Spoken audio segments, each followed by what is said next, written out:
A lace merchant vanishes without a trace, but her final sale may hold the answer.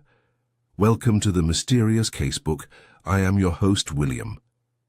This growing, mystery-loving community inspires me. Drop a comment and share where you're listening. I truly appreciate every one of your messages. It's always a joy to read them. Let's unravel the mystery. It was the kind of late June afternoon St. Mildred's could always be counted on. Warm with a breath of something lavender-scented, the clouds drifting like gossip across a pale blue sky.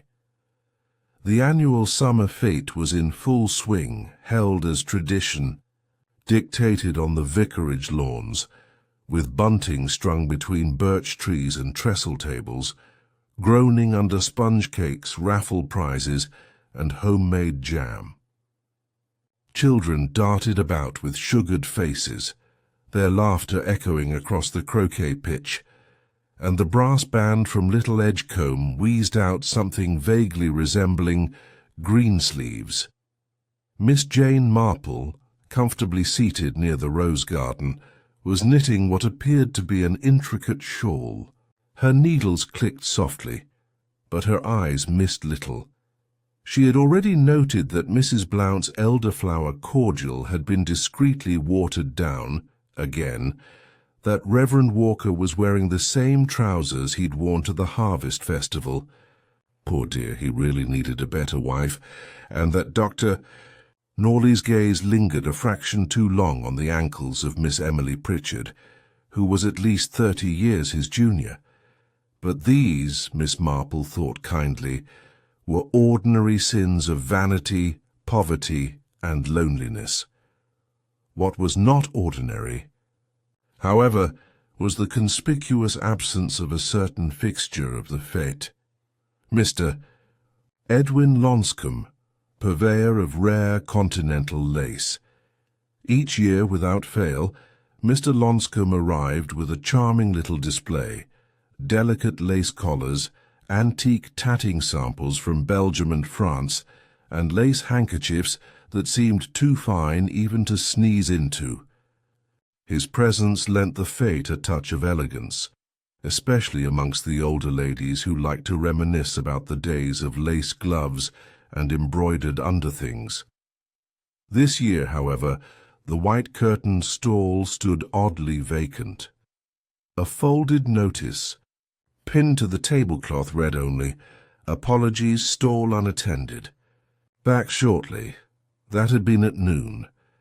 By 3:30 the paper fluttered unattended in the breeze. Miss Marple, who had already noticed the absence by 1:30, said nothing.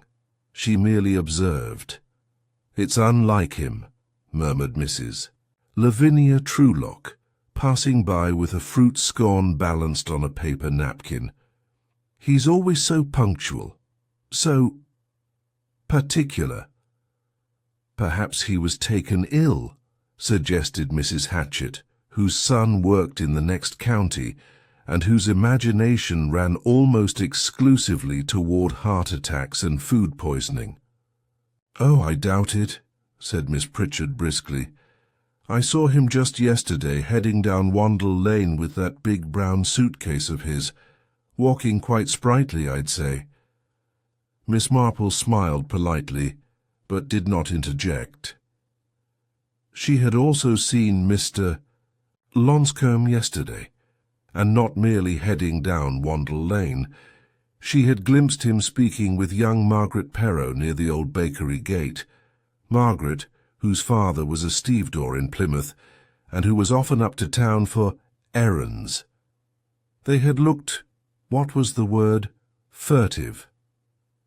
Later that same evening, just as twilight had slipped over the village and the fete was winding down, Constable Garrow made his way through the thinning crowd, hat slightly askew and face ruddy with the burden of unpleasant duty. He approached the vicar, who was deep in conversation with Major Redding over the weight of this year's prize marrow.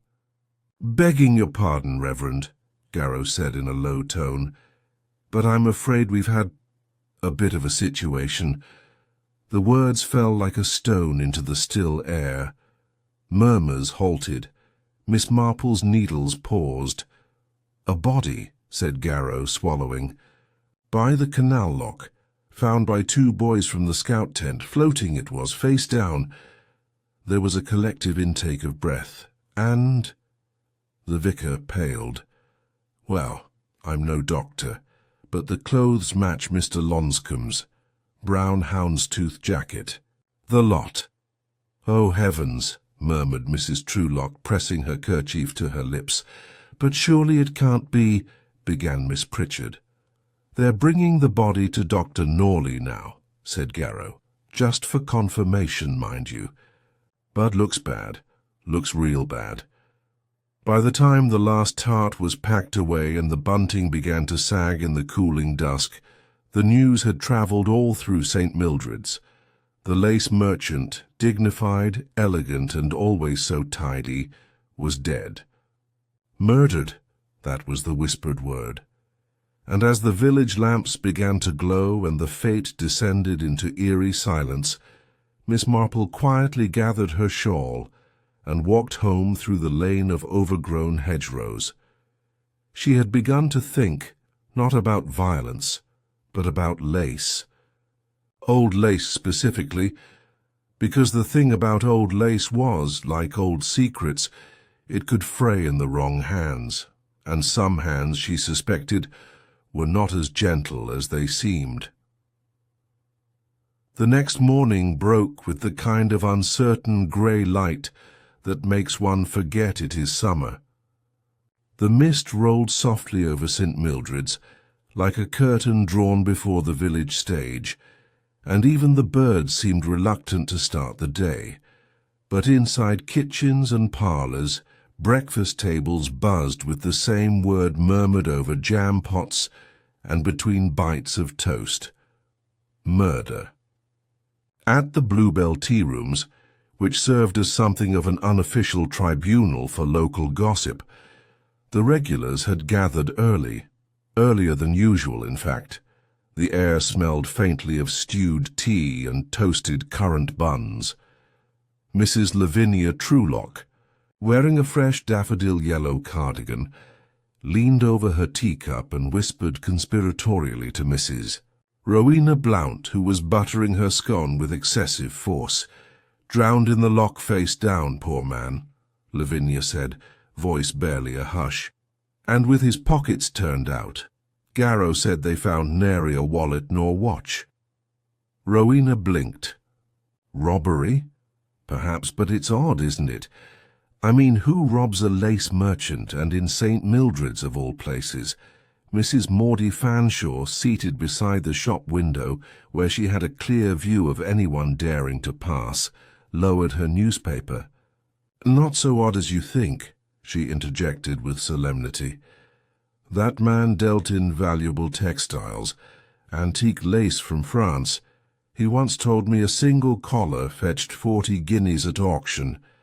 It isn't all tea cozies and embroidery hoops, you know." "But he was such a gentleman," Rowena protested. "So refined, always bowing and saying madam as if we were in a Jane Austen novel." "Refinement doesn't mean safety," Maudie said grimly. At that moment, the bell above the Doka jangled and young Margaret Perrow entered, her face pale and her step uncharacteristically hesitant. The room quieted at once. Margaret offered a stiff nod, ordered a pot of Darjeeling to take away, and refused the usual pleasantries from behind the counter. Mrs. Truelock raised an eyebrow as the girl hurried out, nearly forgetting her change. "That one's nervous," she said. "She worked part-time for Lonscombe, didn't she?" Rowena added. "Helped with the stalls. I saw her folding linens for him last fete." The implication hung in the air. Back on Church Lane, Miss Marple sat in her parlour with a pot of her own Darjeeling beside her, and a fresh copy of the Times unopened on the side table. She was not reading. Her thoughts were occupied elsewhere, drifting through memories and impressions like fingers through linen. She remembered that Edwin Lonscombe had not been a local precisely. He had moved to the village 5 years prior, renting rooms at Lilac Cottage just beyond the post office. There was little known about his past. He had claimed Belgian heritage on his mother's side, and once hinted at former employment with a high-end London department store, though the details remained vague. He had never married. No children. No siblings that anyone had met. And though well liked, particularly by the older women of the village, there had always been a reserve about him, a deliberate formality, almost as though he had slipped into St. Mildred's like lace into tissue paper, too neatly folded to arouse suspicion. Miss Marple stirred her tea, then reached for the bell. Moments later, her housekeeper, Cherry, bustled in, cheeks flushed from polishing the stair rails. "Yes, miss?"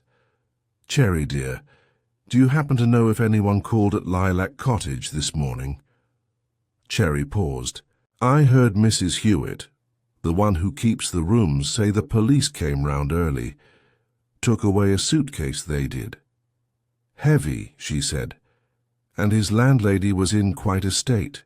She never liked opening his door even when he was in the next room."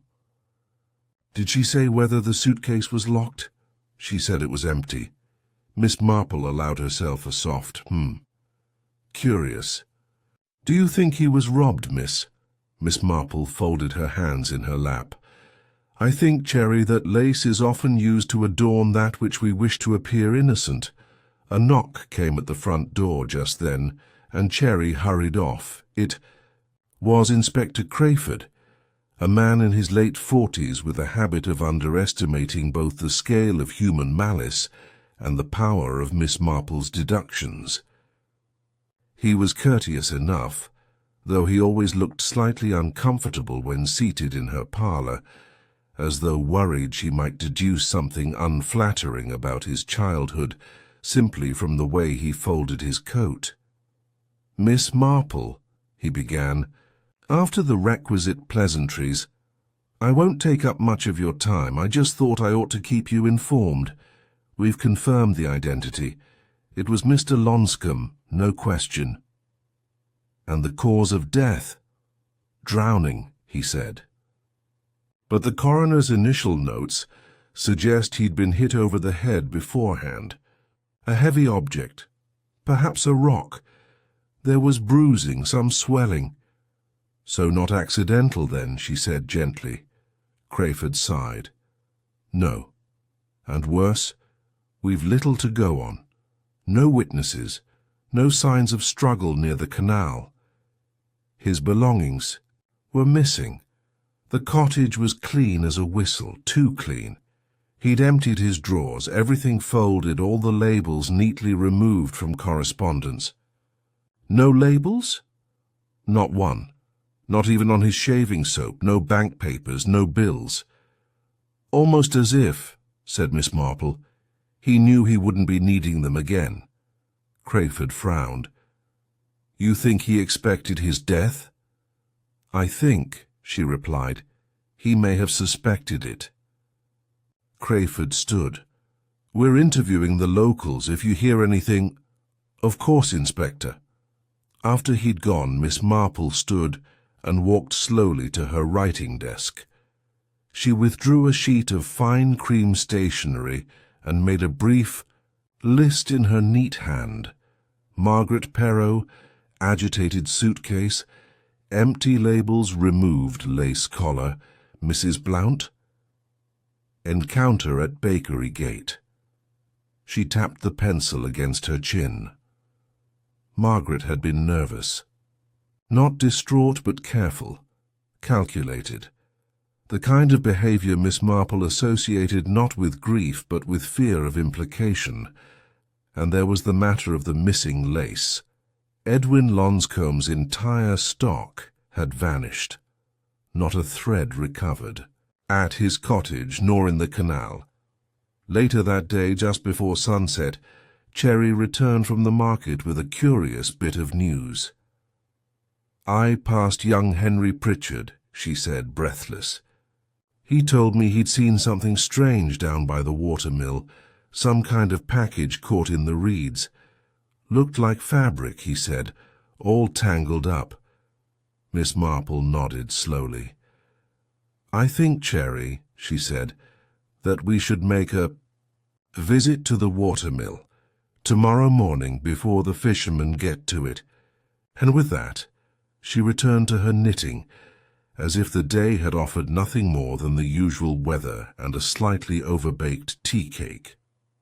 The morning arrived with a heavy, dew-laden hush, the sort of dampness that clung to windowsills and softened the edges of St. Mildred's hedgerows. By 7 o'clock, Miss Marple was dressed in her light tweed coat, a sensible straw hat perched upon her neatly combed hair. Cherry, bundled in a mackintosh and clutching a wicker basket as though they were heading for mushrooms instead of clues, met her at the garden gate. They walked briskly, taking the lower path past Old Bishop's Field and down to the lane that curved around to the disused watermill. The building itself was a crumbling relic, its wheel long since stilled, half buried in bramble and shadow. The canal ran just below, weaving its way past trailing willow branches and glinting stones. It was quiet, too quiet for birdsong, and even the breeze through the trees made little noise. "There, miss," Cherry said softly, pointing toward a thicket of reeds near the bank. At first glance it might have been nothing more than a pale mass of sodden leaves or an abandoned picnic cloth.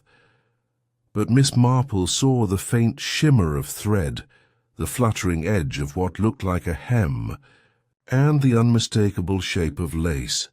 They approached carefully, Cherry pulling aside the reeds while Miss Marple crouched to get a better view. It was unmistakably lace, yards of it, twisted and soaked, its once delicate patterns now clumped and tarnished by mud. Tied around the bundle was twine, the kind used in packaging but neatly knotted.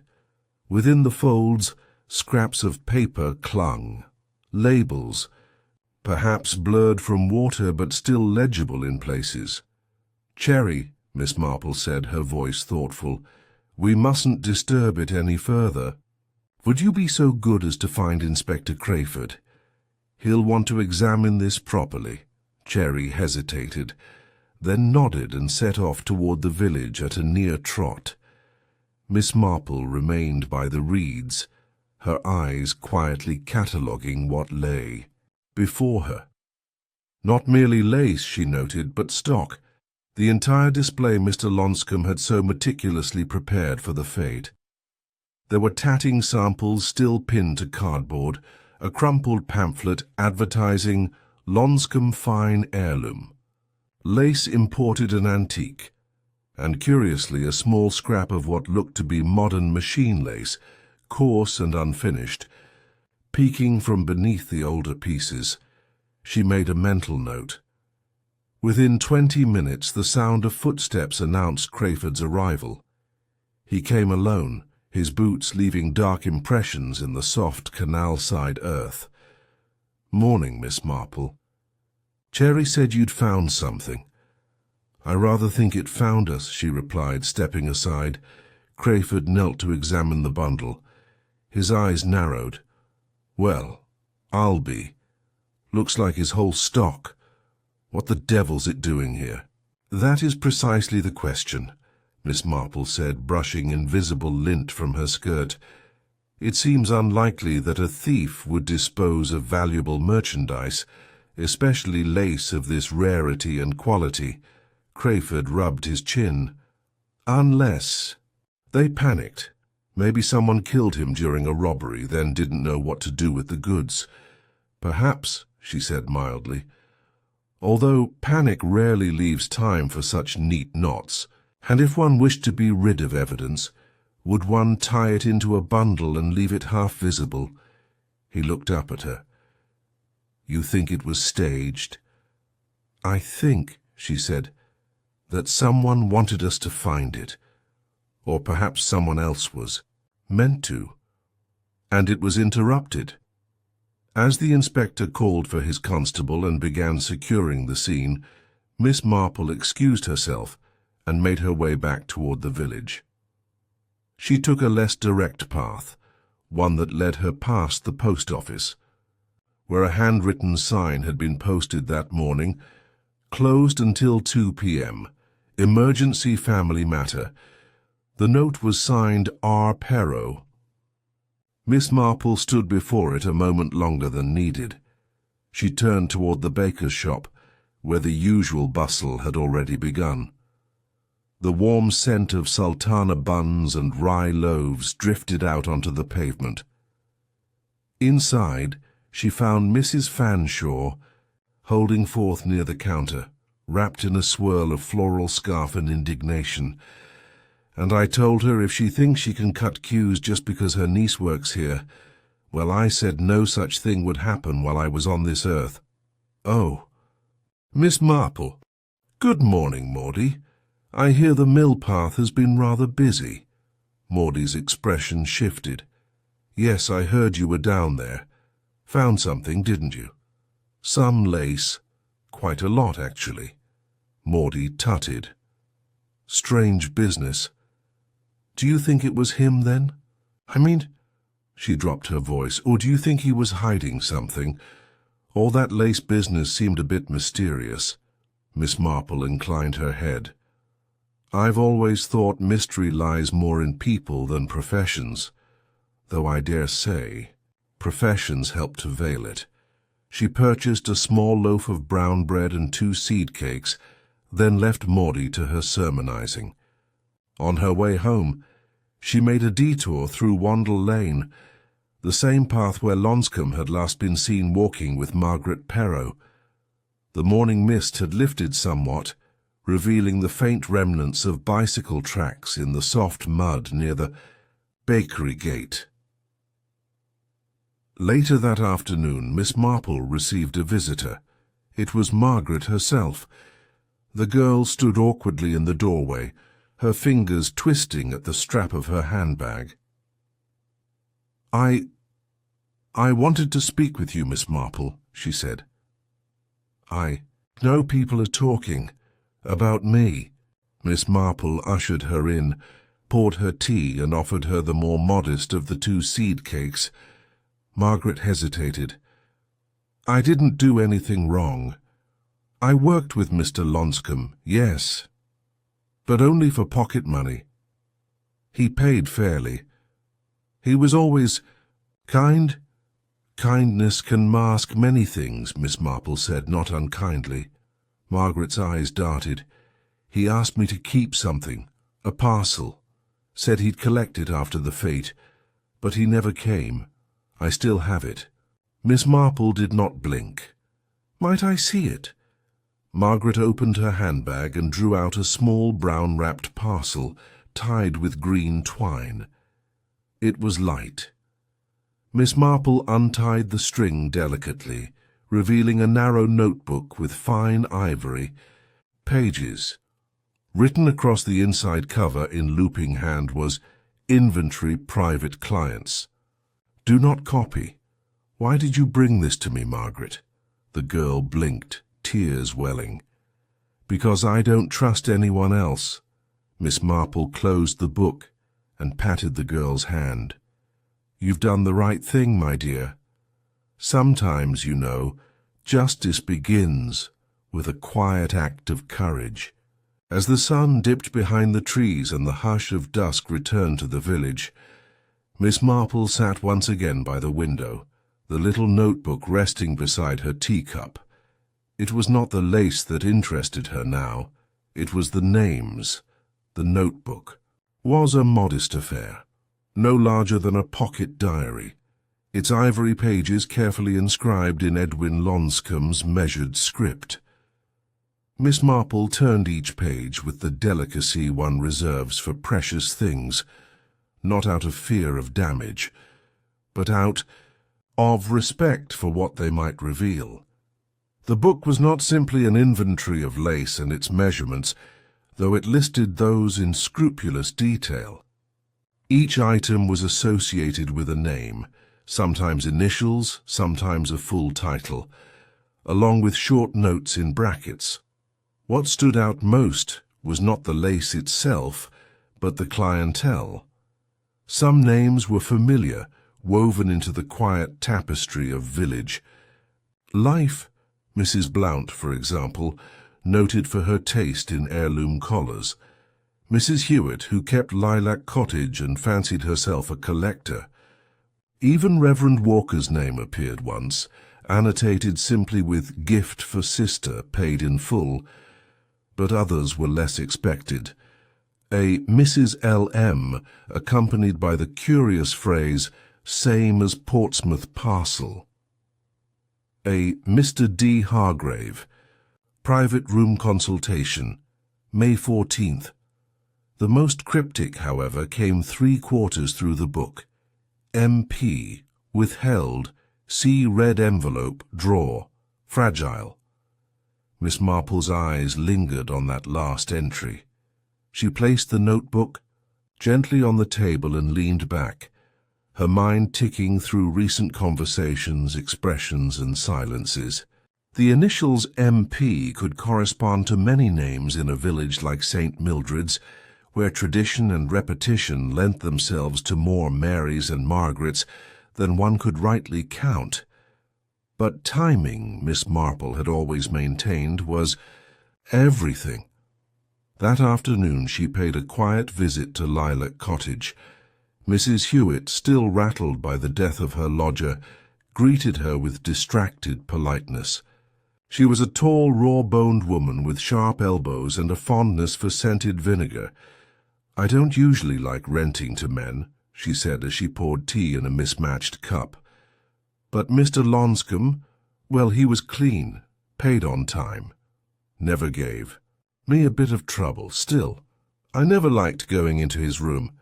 Did he have many visitors?" Miss Marple asked lightly. "Oh, no," said Mrs. Hewitt, shaking her head vigorously.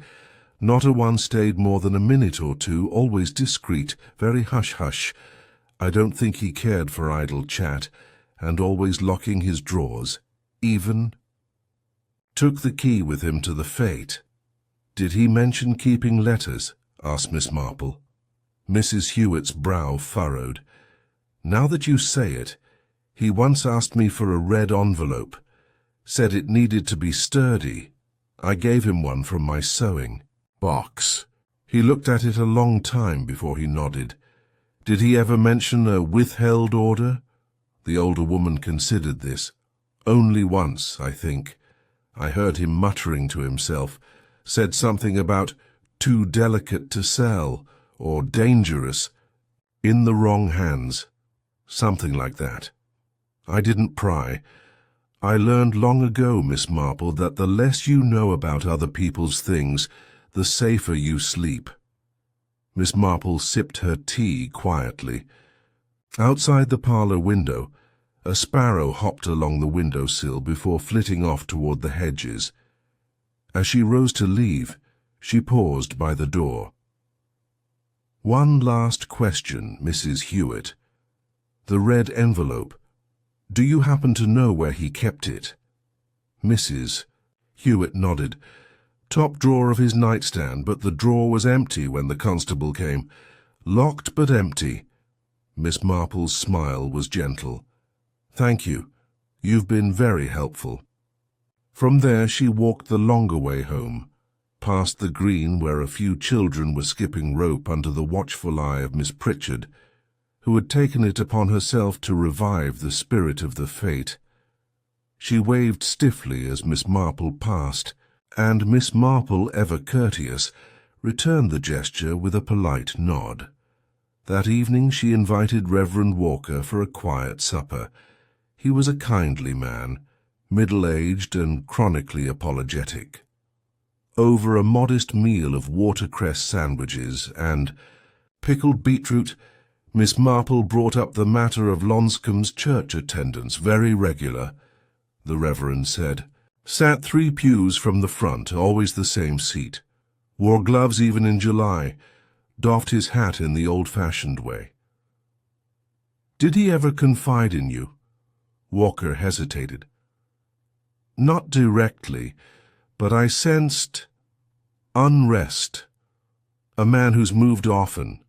You see, that makes for spiritual fatigue. He asked about redemption once, whether a man might set right his life's course if he hadn't broken the law, only bent it." "Curious phrasing," Miss Marple observed. "Indeed." After the Reverend left, Miss Marple returned to the notebook. She reread the mysterious entry once more. MP withheld. See red envelope, drawer, fragile. What could be so fragile? Not lace, that could be pressed and preserved, but secrets, secrets frayed when tugged too hard. The following day brought fresh commotion. Constable Garrow had come to collect statements from Miss Marple, but ended up delivering more news than he gathered. "We've found something odd, ma'am," he said, hat in hand. "A small set of keys wrapped in oilcloth, buried behind the vicarage compost bin." "Indeed?" Miss Marple asked, eyes lighting faintly. "3 keys. One looks like a suitcase key, one a post-box key. The last's more ornate, could be a jewelry box or drawer." "Was the location marked?" Garrow shook his head. "But it didn't look randomly buried. Looked like someone had meant to come back for it." After he left, Miss Marple sat in quiet contemplation.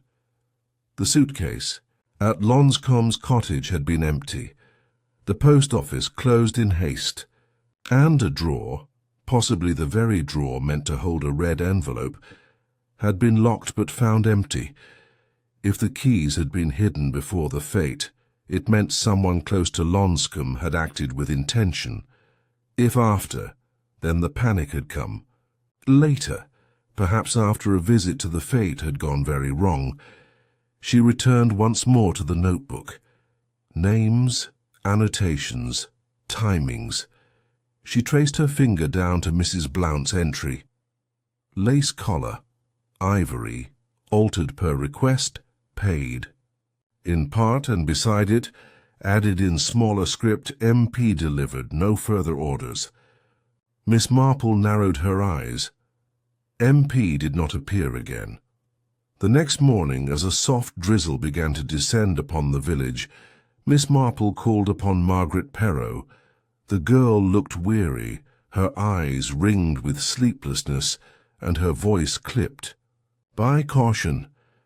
I didn't know about the notebook," she said before Miss Marple had even asked.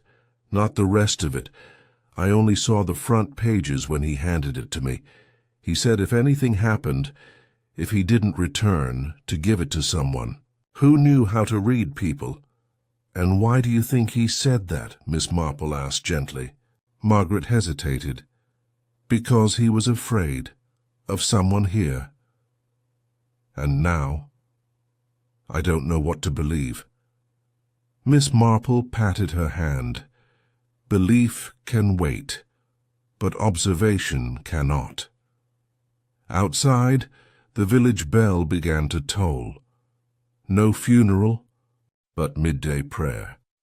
It echoed over roofs and down chimneys, past curtains drawn half-closed, and in that moment Miss Marple made her decision. It was time to call on Mrs. Blount. She had a fondness for lace. She had made payments in part, and she had just this past Sunday worn an ivory collar that did not quite match her usual style. Heirloom, she had said, French, but Miss Marple remembered the stitch. It was modern. The home of Mrs. Rowena Blount was situated just off Primrose Lane, in a pale stucco house with a blue-painted door and curtains that never quite seemed to close all the way. The garden was neat but uninspired, a patch of clipped hedges and decorative gravel. Mrs. Blount herself was much the same, orderly, deliberate, and just a touch too polished.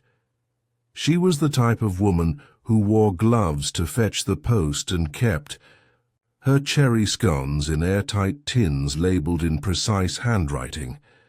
Miss Marple arrived with a modest offering of apple jelly wrapped in cloth and tied with twine, a gesture no self-respecting village lady would refuse. Mrs. Blount received her with a smile that was pleasant enough, but slightly cautious, as if unsure whether this visit was purely social or touched with something sharper. "Well, Miss Marple," she said, as she led her guest to the drawing-room, "what a lovely surprise. I don't often see you out and about on a rainy afternoon." "Oh, the weather doesn't deter me," Miss Marple replied as she lowered herself into a cushioned armchair. "I always find a little walk in the drizzle rather refreshing. Clears the mind." She paused to glance around. The room was immaculately arranged, from the porcelain tea set on the tray to the arrangement of books on the corner shelf, biographies of minor royals, a volume of poetry, and a large coffee table book on French textiles.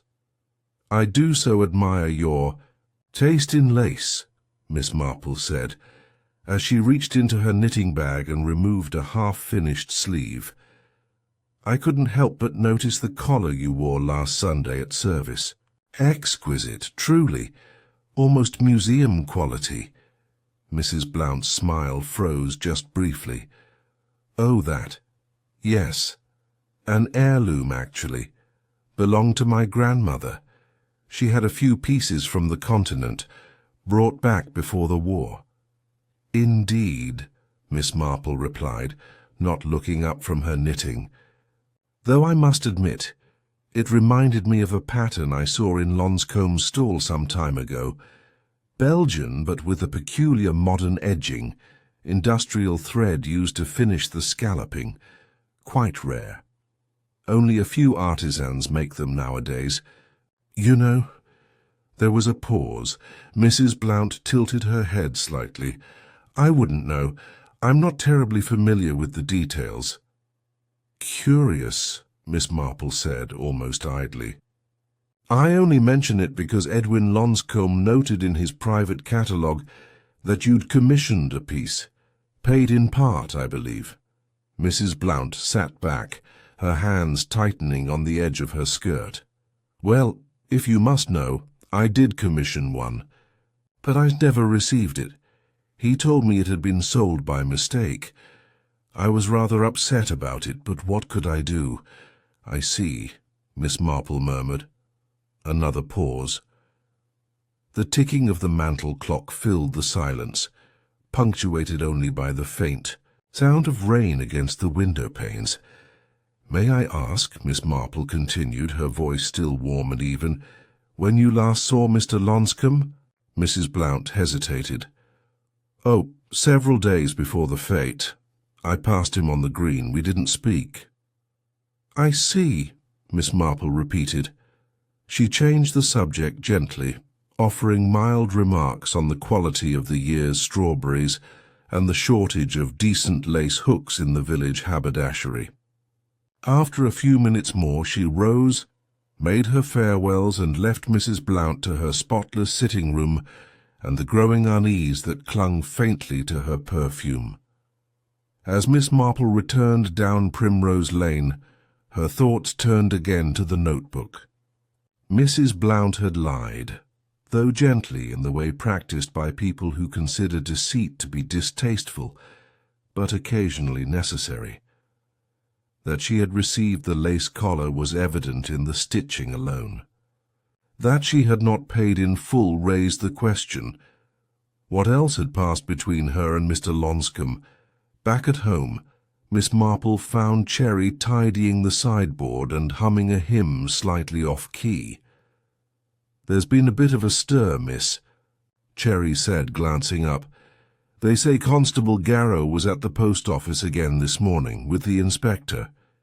"Really?" "And Mr. Poirot. Said to be helping, though he looked dreadful, pale as paper, and sweating too."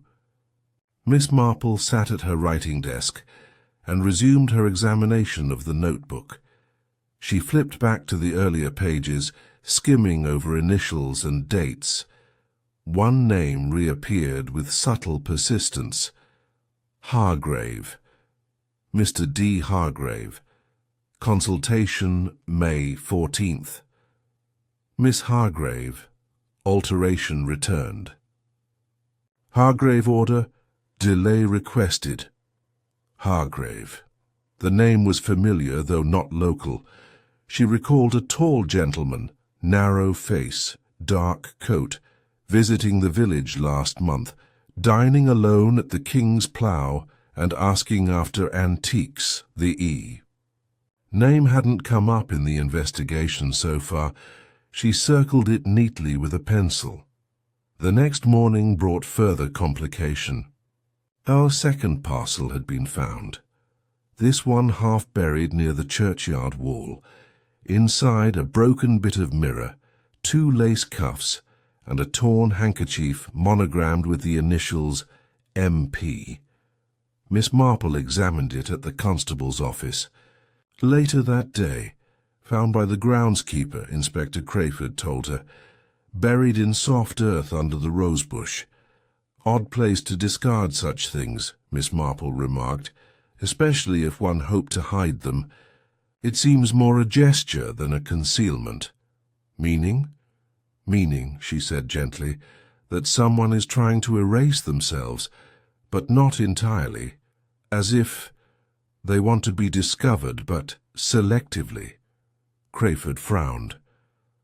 I should like to speak with Margaret again, Miss Marple said. Privately. That evening, Margaret Perrow arrived once more, shoulders hunched in her coat, lips bitten from nerves. I didn't bury the parcel, she said before Miss Marple could even offer tea. I know, my dear, but I think someone wishes to suggest— You did? Margaret's eyes widened. Why? Because, Miss Marple replied, you are the thread most easily pulled. Margaret looked down. There's something else, she whispered. Something I didn't say before. Miss Marple waited. Mr. Lonscombe asked me to deliver a message, not in writing, just spoken. To whom? I don't know. He said the person would find me, that they'd ask, did the lavender bloom early this year? And I was to answer only by a week. Miss Marple nodded slowly, her expression unreadable. And has anyone asked you that question? Margaret hesitated. Yes, she said. Yesterday. Mrs. Blount. Miss— Marple reached for her notebook and quietly crossed out a line. Outside, dusk settled over St. Mildred's like a theatre curtain before the final act, and Miss Marple quietly began to prepare her next move. It was time to look beyond what had been said and toward what had been deliberately left unsaid. There was something old-fashioned about coded phrases. Miss Marple, who had seen 2 wars and more than one type of spy pass through the veil of civilian life, recognized the curious chill that descended upon a mystery the moment passwords were exchanged. That particular question, did the lavender bloom early this year, had not been plucked from nowhere. It was theatrical, slightly absurd in isolation, but unmistakably deliberate. Paired with the whispered reply, it spoke of prearrangement, of roles cast before the curtain had even lifted. Mrs. Blount's decision to utter it could not have been accidental. That night, as a storm rolled low across the rooftops of St. Mildred's, Miss Marple sat by her lamp, the little notebook open once more on her lap, its pages now annotated with her own careful notations in the margins.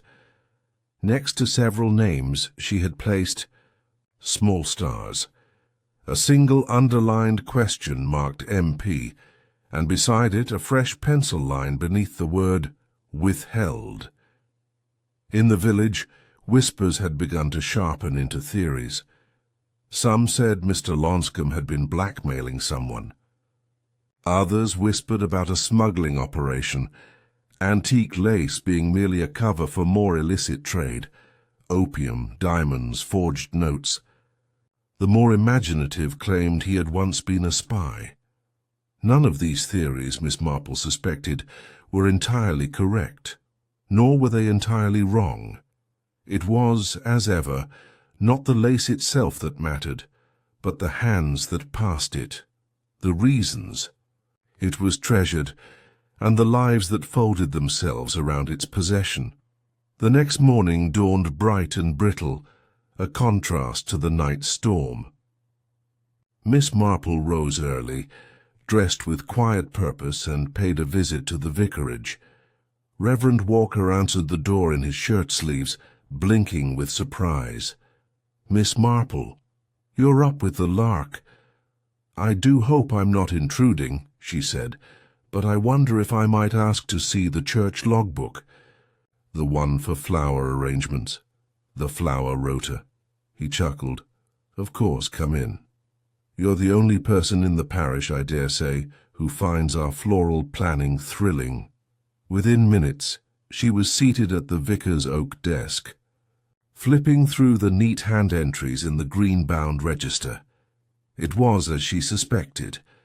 2 weeks before the fete, the arrangement for the altar had been listed as lavender, wild fennel, and cornflower, courtesy of R. Blount. The entry had been struck through and replaced with white delphinium, Monsieur Perrault. Miss Marple allowed herself a faint smile.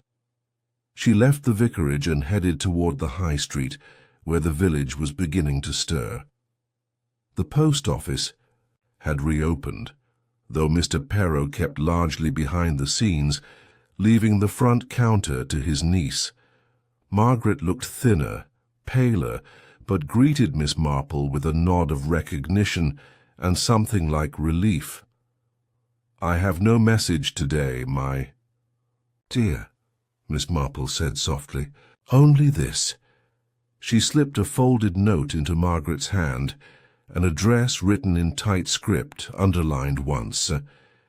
"Deliver this to Inspector Crayford at your earliest convenience, and say nothing of it to anyone else, not even your uncle.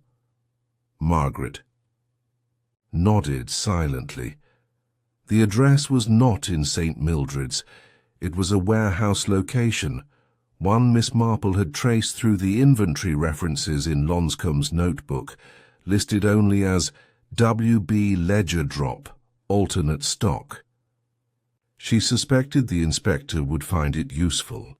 She left the post office and turned her steps toward the King's Plough, the only inn in the village, and the one place where strangers, should they pass through, often left fingerprints in the form of gossip.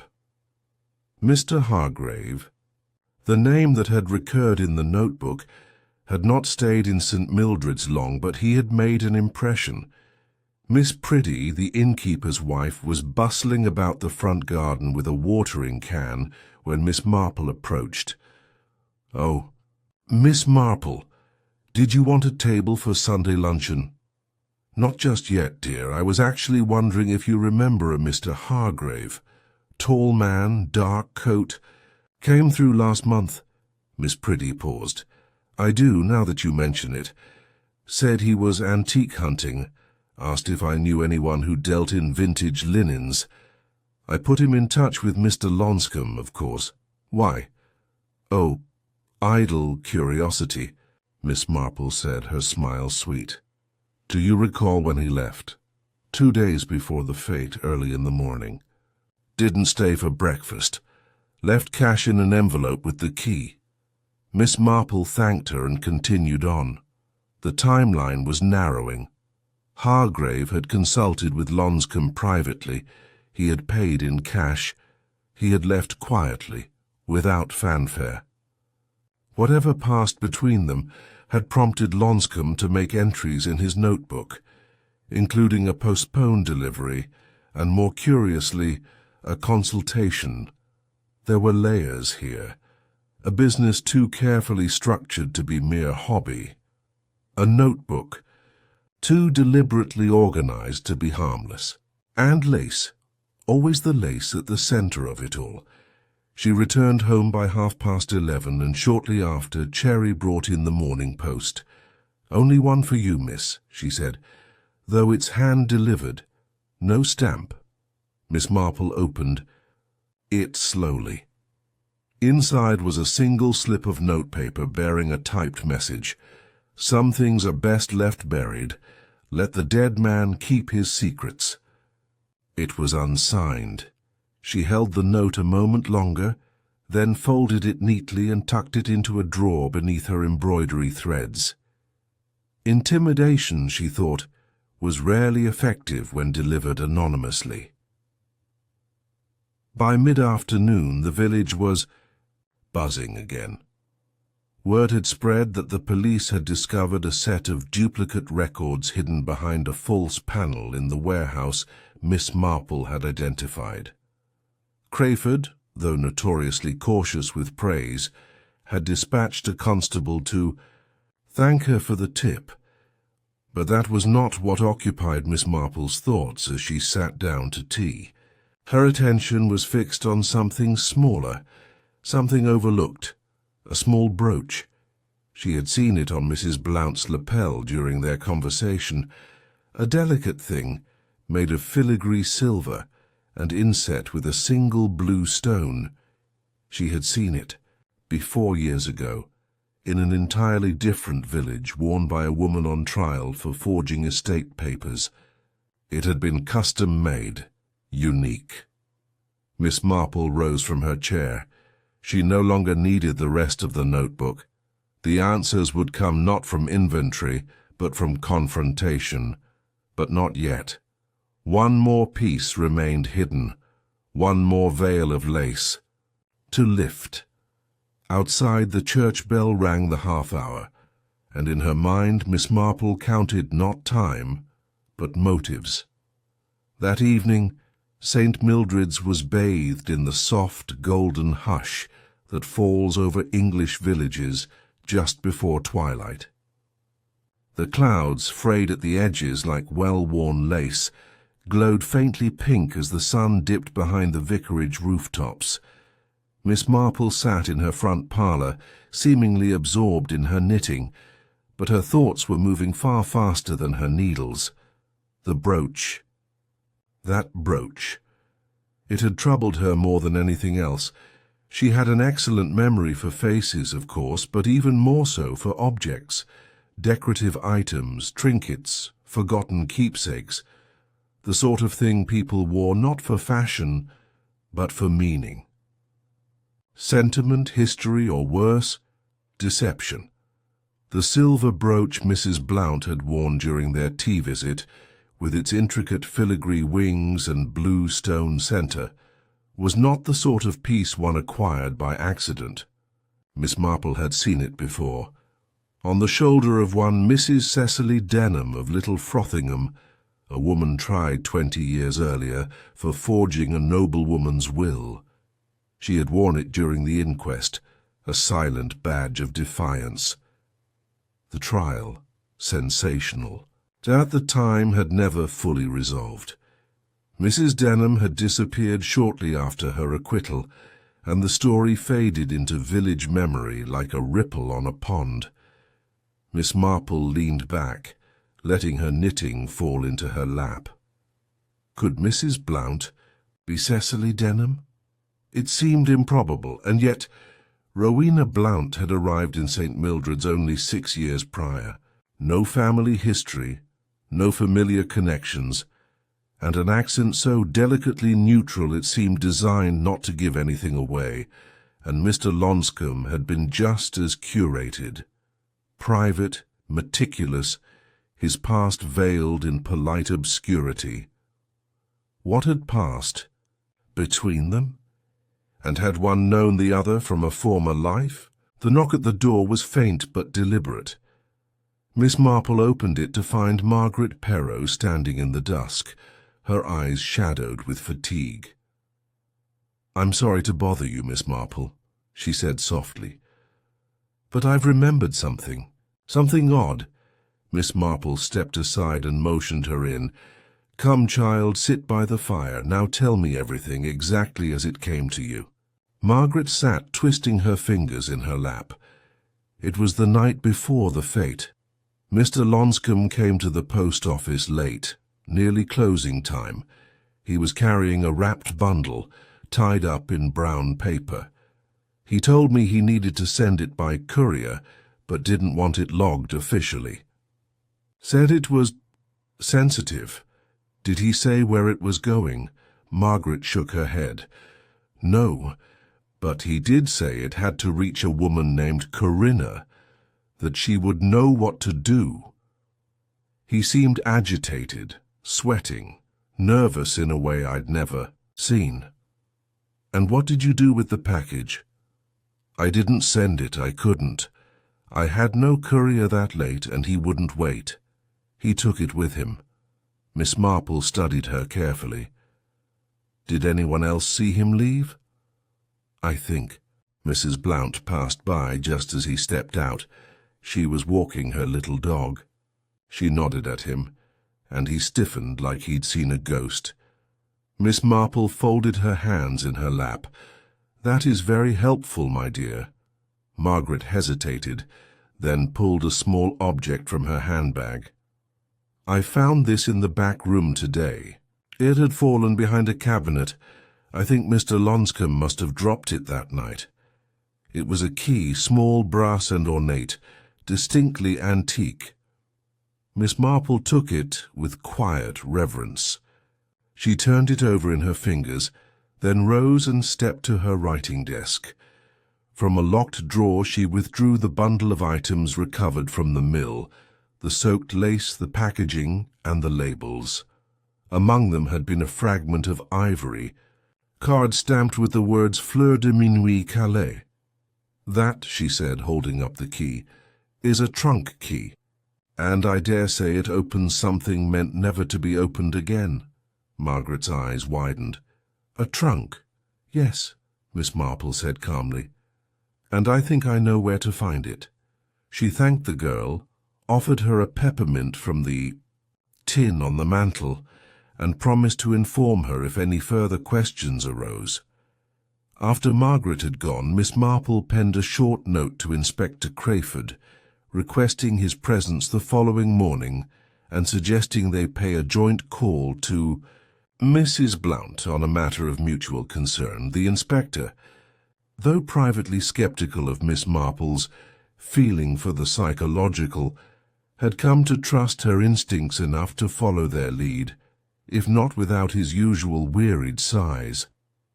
They arrived together just after 11, when Mrs. Blount was known to be at home, but before she made her daily promenade into the village for luncheon at the Bluebell. Rowena Blount answered the door herself, dressed in a dove-grey blouse with the same silver brooch pinned precisely at her collarbone. She blinked at the sight of the inspector and offered a polite but tightly drawn smile. "Miss Marple." "Inspector. I wasn't expecting company." "We do apologize for the intrusion," Miss Marple said, "but we had a few additional questions. I do hope you'll indulge us." Mrs. Blount hesitated, then stepped aside. In the drawing-room, Crayford took the lead. "Mrs. Blount, we're revisiting a few matters related to Mr. Lonscombe's death. I understand you had dealings with him. Professionally?" "Yes," she said carefully. "I purchased a lace collar years ago." "Recently, too," Miss Marple added gently. "He noted your order in his private catalogue." Rowena's eyes narrowed. "Is that relevant?" "It may be," Crayford replied. "We've come across certain items. A brooch, for example." Rowena blinked. "This?" She touched the one on her blouse. "An unusual piece," Miss Marple said mildly. "I've only seen one other like it. Worn during a trial some years ago, a woman named Cecily Denham." Silence descended. Rowena Blount did not speak. She merely stood still, her hand hovering just above the brooch, as if deciding whether to remove it or defend it. Crayford frowned. "Do you know that name?" Rowena gave a small, brittle laugh. "Everyone forgets how long shadows stretch," she said finally. "Yes, I was Cecily Denham. I changed my name. Moved here to start again." "Is that a crime?" "No," said Crayford. "But if you had dealings with Lonscombe before that—" "I didn't," she snapped. "I hadn't seen him until I moved here." Miss Marple stepped forward, placing the antique key gently on the table. "Then imagine you won't mind if we open the chest you keep in the back bedroom cupboard, the one with the Fleur de Minuit label still affixed beneath." Mrs. Blount stared at the key as if it were a serpent. Crayford turned to her. "May we?" There was a long pause. Then quietly she said, "You'd better come upstairs." They followed her up the narrow carpeted stair to a tidy guest bedroom. In the cupboard behind the dresses, pushed deep beneath a folded tartan rug, was a steamer trunk, French-made. The lock matched the key.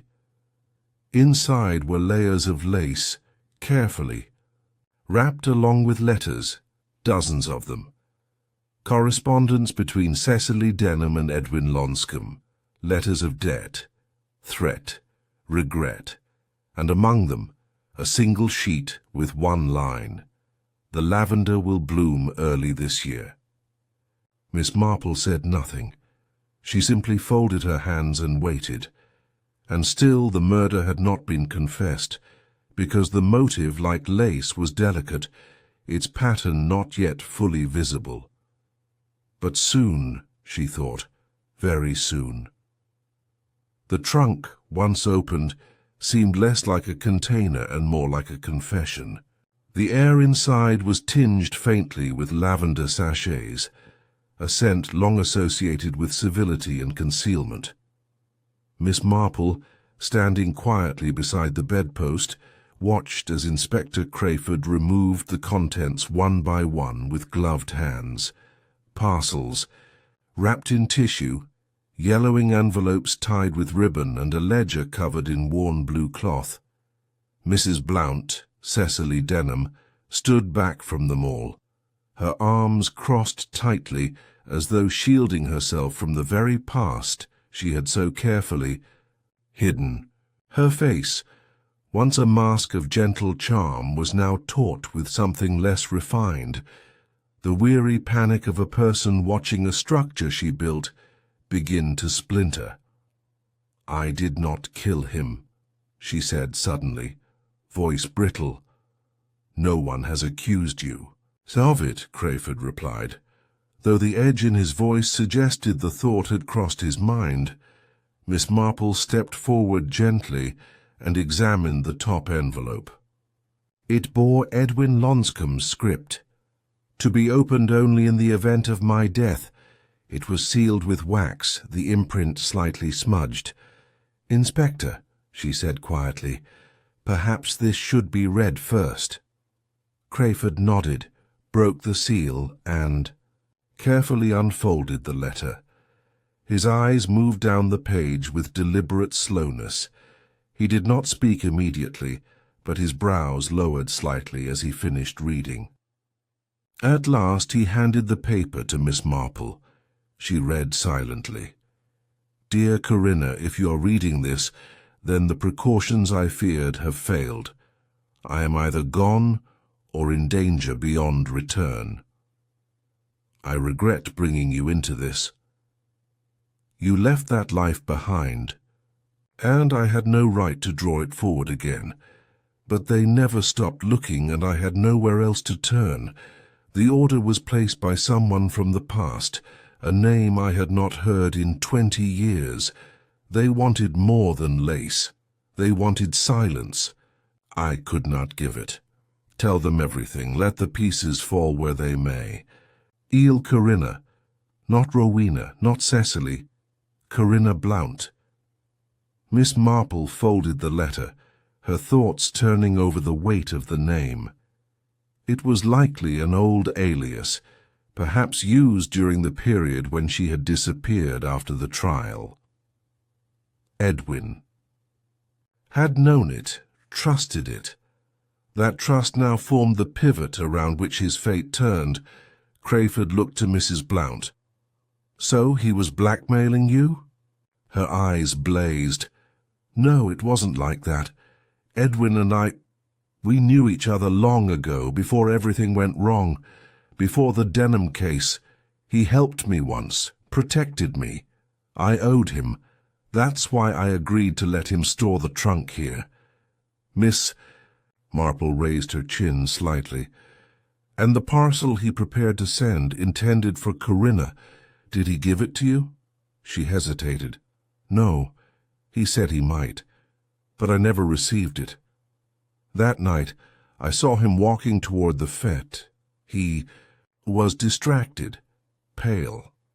I asked him about the lavender because he once told me that would be the signal, should things become dangerous again. And he didn't respond? Miss Marple asked. No, he only looked at me like he was sorry. Crayford stepped aside, setting the letter down. We'll take the trunk for examination. These documents could prove useful in determining motive and history. But if you're withholding anything— I'm not, she said. Her voice had lost its sharpness now. You have all of it. I wanted to forget who I was. He was the only person left who remembered. As the inspector and his constable began carefully repacking the trunk, Miss Marple remained still, her eyes moving not toward the evidence, but toward the spaces between the words spoken. It was not simply about her past. It was about someone else who had learned it. By the following morning the village was humming again, word of the police visit having spread from the Bluebell tea rooms to the butcher's queue. Theories flowered wildly, with Mrs. Fanshawe suggesting that Rowena Blount had been a continental spy, and Mrs. Truelock convinced she'd once seen her on a train to Bournemouth in the company of a man with a pistol case. Miss Marple ignored the noise. She walked calmly to the station post-house, where Margaret Perrow was sorting through a tray of undelivered letters. "Good morning, Margaret," she said cheerfully. "Has the inspector received my note?" Margaret nodded. "He came by himself, yesterday. Said he wanted to look at the parcel records. He stayed for an hour." "Did he find what he was looking for?" "I think so. He said something about a discrepancy." Miss Marple tilted her head. "May I see the logbook?" Margaret hesitated, then opened the cabinet and handed over the bound volume. Miss Marple paged through the entries, stopping at the week before the fete. There it was, an outbound parcel logged by Mr. Lonscombe, weight listed as 2.3 kilograms, marked for courier hold with no destination entered. Yet the parcel had never left. She glanced down further and saw another entry. Same weight, same day. But this time sent under the name D. Hargrave. Destination Whitcomb Storage Yard, Hampshire. A forwarding address. Margaret leaned over. "That second entry, I remember it. The man wore gloves. I thought it odd, in the heat. He had a box, sealed in brown paper, like the one Mr. Lonscombe brought." Miss Marple nodded slowly. It wasn't a second parcel. It was the same one. She returned the logbook and left with a soft thank you, her mind now focused on a singular truth. Someone had intercepted Edwin's last attempt to reveal the truth, and that someone had been close. So close they knew where to be and when to act. By late afternoon, Inspector Crayford arrived at her cottage. the parcel in question now in police custody. It had arrived that morning from the forwarding address, unopened due to legal caution. Inside was not lace, but a sheaf of typed pages, letters, and a black and white photograph of two young women standing outside a Parisian shopfront. One was undoubtedly Cecily Denham. The other, though younger, hair darker, smile more open, was unmistakably Mrs. Hewitt, landlady of Lilac Cottage. Miss Marple sat very still. "I wondered," she said aloud, "why she always seemed so nervous when speaking of Lonscombe's habits, so eager to insist he was just a quiet lodger. But it wasn't fear of him, it was fear of discovery." Crayford frowned. "You think she was involved?" "I think," Miss Marple replied slowly, "that Edwin Lonscombe was not the only one, carrying secrets from France." She rose and crossed to her side table, withdrawing the red envelope Cherry had found in the linen pile. Inside had been a note. "If she finds me first, this is not insurance. It is confession." "She," Miss Marple repeated softly. "Not Cecily Denham, but someone else. Someone who lived in the same house, who watched Mr. Lonscombe every day, who had a key to his drawer, and who, in all the noise of the village, had remained utterly silent." The meaty, real thread, Miss Marple now understood, had never been about lace. It had been about betrayal, and the person betrayed most completely had never planned to forgive. The following morning brought a sky the colour of tarnished pewter, clouds hanging low over St. Mildred's, with the quiet weight of something unspoken. The stillness in the air reminded Miss Marple of days when thunder came not with violence, but with inevitability. Slow, steady, creeping in around the corners until the house began to hum. She rose early, dressed with deliberate simplicity, and took her tea with a calmness that concealed a precise purpose. There was now only one piece of the puzzle left unturned, and it lay behind the faded, ivy-covered walls of Lilac Cottage. It was not Mrs. Blount who worried Miss Marple now, nor Margaret Perrow with her trembling uncertainty. It was Mrs. Maureen, Hewitt, landlady, widow, and, if her instincts were correct, keeper of a truth long deferred. Lilac Cottage had always struck Miss Marple as too quiet, not in the peaceful, comforting sense one expected from a village lodging, but in the cultivated way one might silence a room where unpleasant memories had taken up residence. The curtains were always drawn just an inch too far. The flowers in the windowsill, though carefully watered, had not changed in arrangement for weeks. It was, Miss Marple thought, the kind of home where things were not forgotten. They were hidden.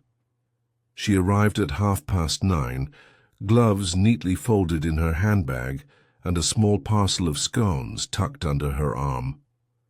Mrs. Hewitt answered the door, with the same strained smile she always wore, her eyes too quick to flicker toward the parcel, as if gauging whether it bore news or consequence. "Miss Marple," she said, not unkindly. "What a surprise." "I hope I'm not disturbing you," Miss Marple replied, stepping delicately across the threshold. "Only I was walking by and remembered you said once how fond you were of Devon scones. I've just baked a batch and thought you might like one or two." "Well, yes, thank you, that's very kind." Inside, the parlour remained as she remembered it, neat, slightly over-polished, and scented faintly of lemon oil and camphor. A lace doily rested on every surface.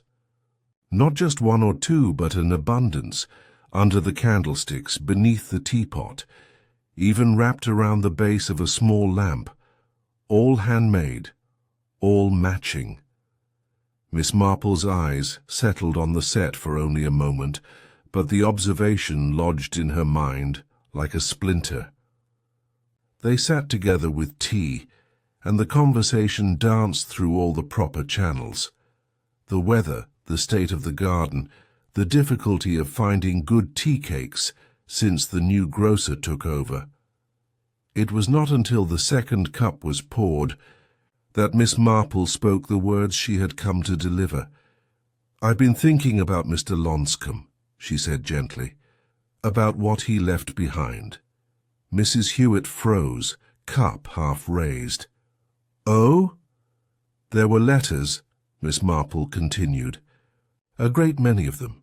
Some sent to him, some by him. One in particular with a name I found familiar. Corinna."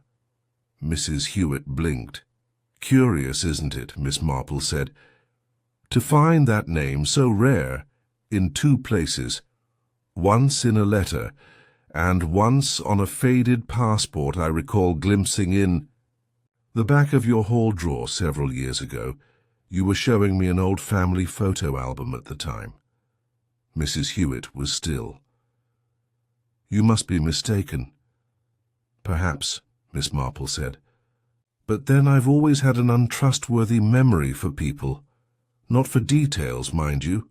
Not for objects or handwriting or silk thread, for that matter." Mrs. Hewitt placed her teacup down very carefully. "What are you saying?" "I think Edwin Lonscombe knew you," Miss Marple said softly. "Not as his landlady, but as someone from before, from Paris, perhaps, or Calais. Wherever it was that the two of you first worked together. He sold lace. But you, Mrs. Hewitt, you made it." The silence in the room deepened. Miss Marple continued, her voice never rising. "I believe you helped him with his work for many years, that you once had a hand in the business of antique lace, replica, authentic, and something in between. When he came to St. Mildred's, you must have thought the past was buried. But he brought it with him, didn't he?" Mrs. Hewitt looked up, her face pale but calm. "I didn't kill him," she said, "if that's what you're implying." "I haven't said that," Miss Marple replied gently, "but someone did. And the reason lies not in who Mr. Lonscombe was, but in what he remembered, what he kept, what he might have revealed if given the chance." Mrs. Hewitt's voice was quiet. "He was going to expose someone, not me, not Corinna, someone who had once paid for silence and who wanted that debt forgotten. Someone who had placed an order, perhaps," Miss Marple said, tilting her head.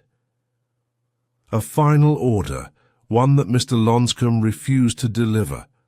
A long breath escaped Mrs. Hewitt's lips. "I tried to warn him," she whispered.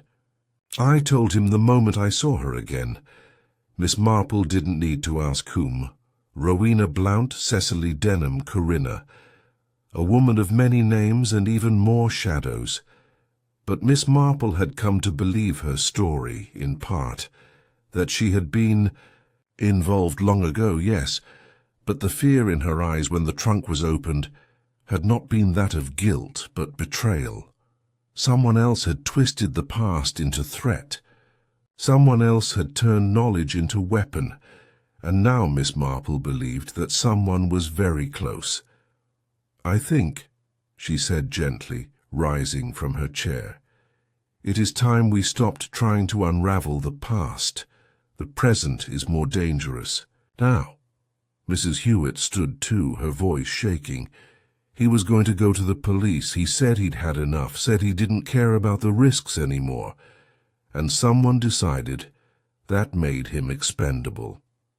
That afternoon, Miss Marple walked slowly through the village, her steps thoughtful, her eyes scanning the details of the world around her.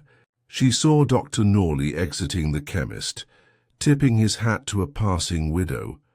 She noticed Reverend Walker in deep conversation with Miss Pritchard about the next church bazaar. She even spotted young Henry Pritchard loitering by the sweet shop, a newspaper tucked under his arm, and she saw Margaret Poirot, sitting alone on the bench outside the War Memorial, her face drawn and distant, her handbag clutched tightly in her lap. Miss Marple paused. "Margaret," she said kindly, "are you all right?" Margaret blinked as if startled from a dream. "Yes, I'm just thinking." Miss Marple sat beside her. They looked out at the field beyond, where the wind stirred the hedgerows and carried with it the scent of lilac and rain. "You were fond of him, weren't you?" Margaret's eyes shimmered. "He was kind. He treated me like a person, not just a village girl. He said I had a sharp mind." "You do," Miss Marple said, "and that's what I'd like to speak to you about." She lowered her voice. "There's someone who doesn't believe the past should be remembered. Someone who thought Edwin's death would close the story. But stories have a way of surfacing again. Like lace, they may tangle, but the pattern always re-emerges."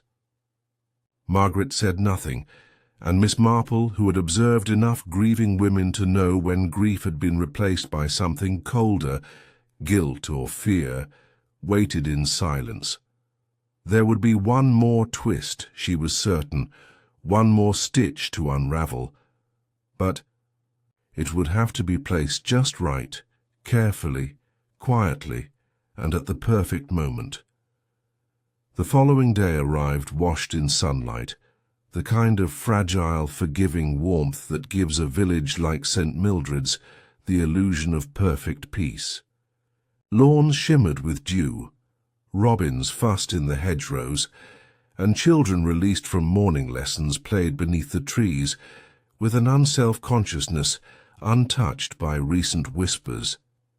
But beneath the village's tidy charm, threads continued to tighten.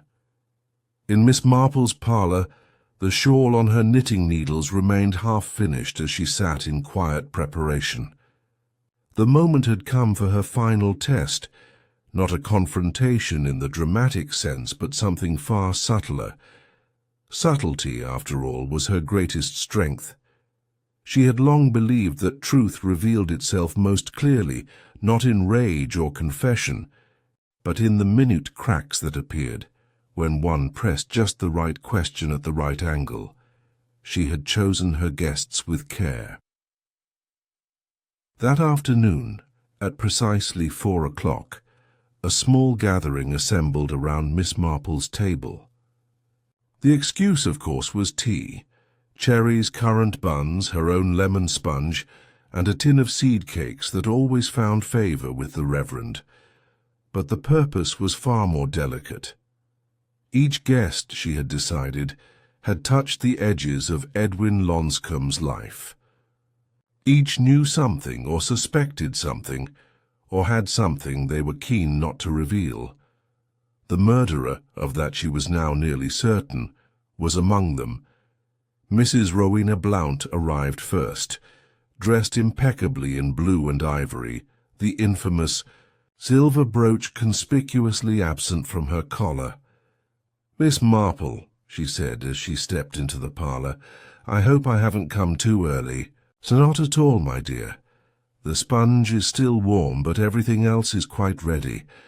Next came Dr. Norley, jovial as always, though his eyes flicked often to Mrs. Blount in a way that suggested more interest than mere pleasantries. He had once tended to Edwin Lonscombe for a sprained wrist. Miss Marple recalled the event clearly, and might well have heard more than he admitted in his consultations.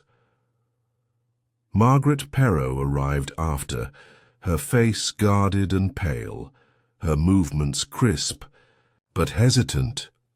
"I hope it's all right that I came," she said. "You mentioned wanting to talk." "Of course it's all right," Miss Marple said kindly, guiding her to the seat by the window. "It's a comfort to have you here." Finally came Reverend Walker, his usual bashful presence steadying the room. He brought no revelations, no drama, Only his quiet eyes and a memory sharper than many gave him credit for. Miss Marple poured tea, handed out slices of cake, and allowed the conversation to drift. They spoke of the fete, the late bloom, of the vicarage roses and the upcoming bake sale. For 20 minutes not a word was said of lace, death, or suspicion. Then gently, as she refilled the teapot, Miss Marple laid the first thread. "It's strange to think how many secrets the village has quietly folded into itself over the years," she said with a lightness that did not match the words. "They do tend to surface eventually, though. Rather like lace left too long in a damp drawer. Sooner or later something shows through." There was a small pause. Dr. Norley chuckled uncertainly. "You always had a way with metaphors, Miss Marple." "Oh, I do enjoy them.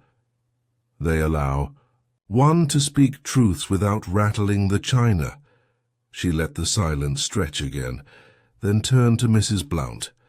"I was thinking of your order, Rowena. That lace collar you commissioned, such a shame Edwin couldn't finish it properly before the fete. I remember seeing it listed in his notebook." Mrs. Blount's teacup clinked against its saucer. "Yes," she said.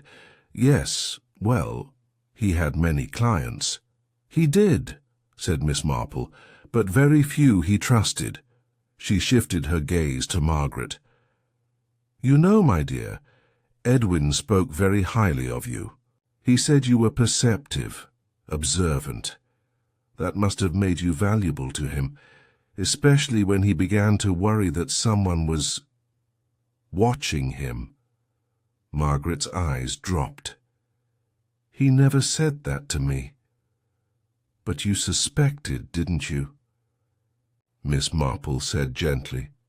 "You told me about the night he visited the post office with the parcel, how nervous he seemed, how unlike himself." Margaret nodded slowly. "I thought he was afraid. I didn't know why." "You do now, perhaps?" Margaret's voice was soft. "Maybe." Miss Marple folded her hands in her lap. "Fear makes people act strangely, but so does guilt. Sometimes they overlap. That's when danger walks in." Reverend Walker coughed lightly and offered a distracted smile. "Do you think," he asked, "that whoever did it regrets it?" Miss Marple looked at him. "I think they regret being found out." She turned to Dr. Norley. "You attended the scene first, didn't you, when the body was recovered?" The doctor nodded. "Yes, I was called by Constable Garrow." "And you said the cause was likely a blow to the head before drowning?" "Yes. Yet there was no sign of a struggle. No mud on the banks, no torn clothing." Dr. Norley looked briefly uncomfortable.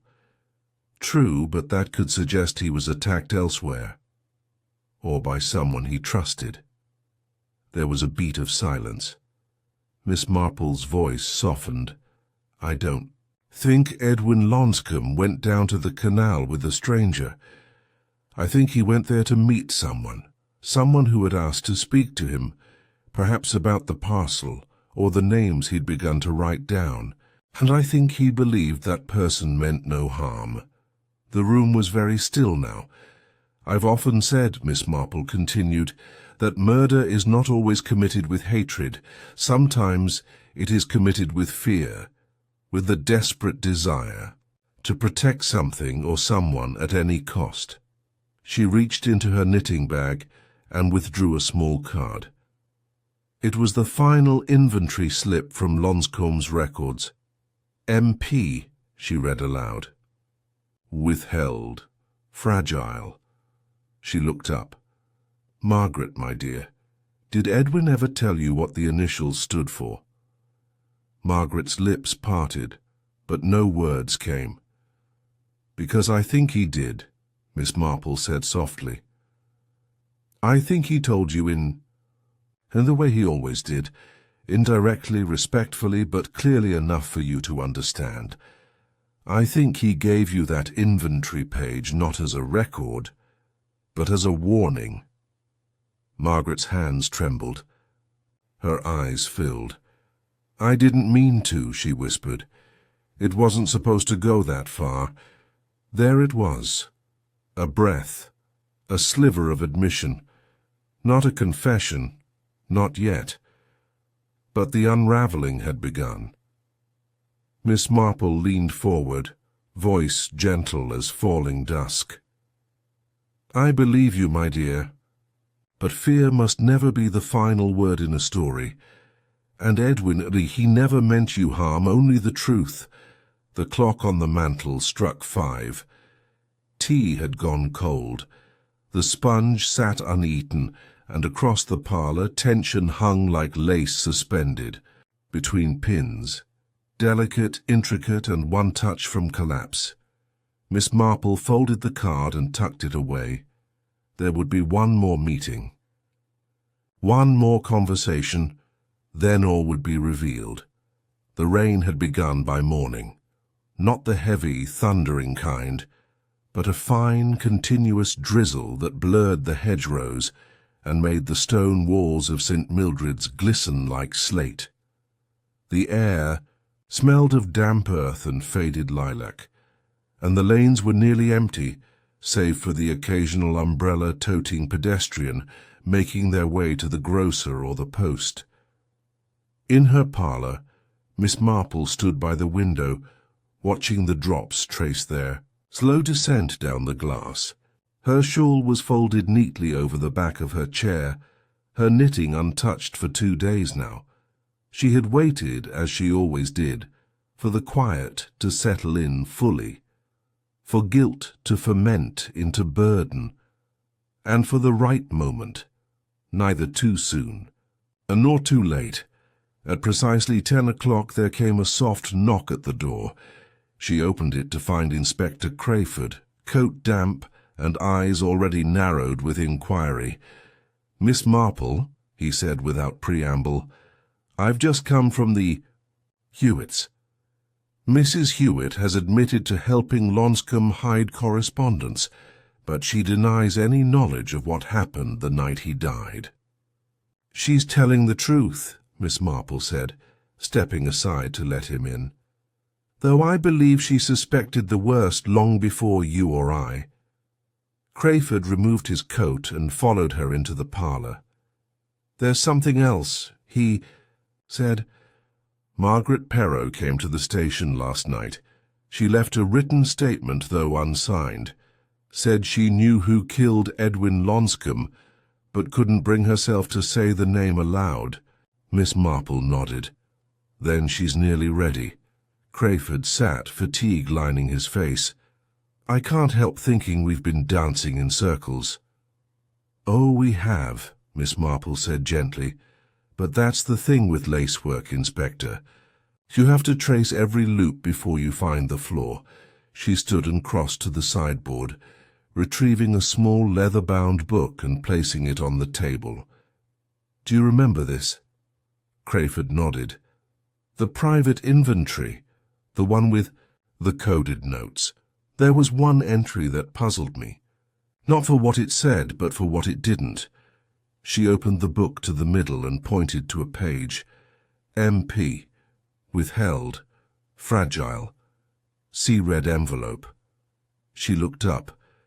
It wasn't a customer. It wasn't a transaction. It was a person. "Margaret Poirot," Crayford said slowly. Miss Marple nodded. "Exactly. Not just because of the initials, but because of what Edwin feared." She turned, walking slowly to the window. "He wrote, 'fragile,' not because Margaret was dangerous, but because she was already breaking, because she'd been used." Crayford leaned forward. "Used by who?" Miss Marple turned back to face him. "By someone who knew exactly how to manipulate her, who had watched her for years, who knew her routine, her trust, and her desperation. to be valued. Who? Crayford asked again, quietly this time. Miss Marple met his gaze.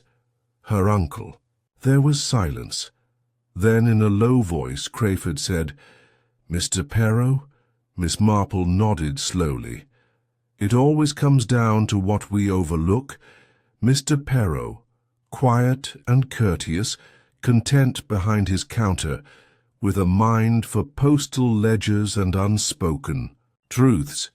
He was never questioned, never suspected. But he handled Edwin's parcel, logged it, redirected it, intercepted it." Crayford's eyes widened slightly. The parcel Lonscombe meant to send. Miss Marple crossed the room to her writing desk, retrieving a second notebook, Margaret's original list of post records. The weight matches exactly, logged under a false name, a forwarding address, not a destination. Edwin never would have used such carelessness. But his parcel was redirected by someone who knew how to access the logs. She sat across from Crayford, her voice steady. And when Edwin confronted him, perhaps not with fury but with quiet disappointment, Mr. Poirot saw what would happen next. Exposure. Arrest. Not just for that single interception, but for years of small frauds, falsified savings accounts, letters tampered with, private parcels opened and resealed. Crayford exhaled slowly. And Margaret? She adored. Her uncle, Miss Marple said softly. He raised her, and when he asked her to meet Edwin that night, to smooth things over, she did. She believed it was just to talk. But Mr. Poirot followed her, perhaps even waited at the canal. When Edwin saw him, he must have understood immediately. Her Miss Marple paused. It only takes one well-placed stone, one push. There was silence again, the kind that falls when truth finally steps into a room. Crayford rose. "I'll need to question her again. And him." Miss Marple looked out the window once more, "She'll tell you. Not to save herself, but because she can't carry it anymore. She saw what he did, and he told her to forget it. To forget Edwin's kindness, his trust, his letter. But she can't." Crayford gathered his coat and hat. "Thank you, Miss Marple." She nodded. "Be kind with her, Inspector. She was only ever trying to protect someone. We all want to protect the people we love, even when they don't deserve it." That afternoon, word spread quietly through the village. No sirens, no handcuffs. Just a man escorted from his shop with his head lowered, and a young woman who sat in the station with tears on her cheeks but relief in her eyes. No charges were filed that day. But the investigation was now focused. The lace, the letters, the brooch, the false names, all of it, in the end, had narrowed to one small, slow betrayal. 3 days later, Miss Marple was walking along Wandle Lane when she passed Margaret Poirot. Near the bakery, the girl stopped. "I just wanted to say thank you," she said quietly. "You believed me, even when I didn't know what to say." Miss Marple smiled gently. "You had already said it, my dear. Just not with words." Margaret hesitated. "Do you think people will forgive me?" "In time," Miss Marple said. "Though more importantly, you'll learn to forgive yourself." The girl nodded, then turned and walked on, her steps a touch lighter than they had been. That evening, Miss Marple returned to her parlour. The shawl on her knitting needles was still unfinished, but she smiled as she picked it up again. There were some patterns worth completing after all, and though lace could unravel in the right hands, it could also be mended.